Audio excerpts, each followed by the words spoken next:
இந்த மண்ணின் மக்களை அணிதிரட்டி மிக பெரும் போராட்டத்தை நடத்திய குமரி தந்தை மார்ஷல் நேசமணி அவர்கள் போட்டியின்றி சட்டமன்றத்திற்கு தேர்வான முதல் தொகுதி இந்த தொகுதியினுடைய முதல் சட்டமன்ற உறுப்பினர் நம்முடைய தாத்தன் குமரி தந்தை மார்ஷல் நேசமணி அவர்கள். எப்படிப்பட்ட மகத்தான தலைவன், எப்படிப்பட்ட மகத்தான தலைவன்!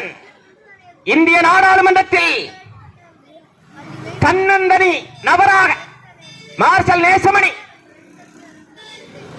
தேவிகுளம் பீர்மேடு தாலுகாக்களை இந்த நிலப்பரப்போடு சேர்ப்பதற்கு, மீதமுள்ள தாலுகாக்களை சேர்ப்பதற்கு அவர் ஆற்றிய கன்னி உரை வரலாற்றின் பக்கங்களில் எவராலும் அழிக்கவோ மறக்கவோ முடியாத பக்கங்கள்.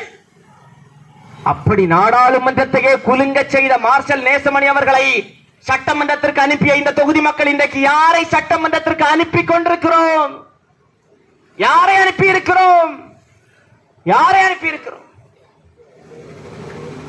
இந்த சட்டமன்ற தொகுதி கிள்ளியூர் சட்டமன்ற தொகுதி காங்கிரஸ் கோட்டை என்கிறார்கள். நான் கேட்கிறேன் இந்த சட்டமன்ற உறுப்பினர் ராஜேஷ்குமாரிடம் நேரடியாக கேட்கிறேன், இது காங்கிரஸ் கோட்டை என்று தானே சொல்கிறீர்கள்? நீங்கள் சட்டமன்ற உறுப்பினர் மட்டுமல்ல, நீங்கள் காங்கிரஸ் கட்சியினுடைய சட்டமன்ற குழுவின் தலைவரும் தானே.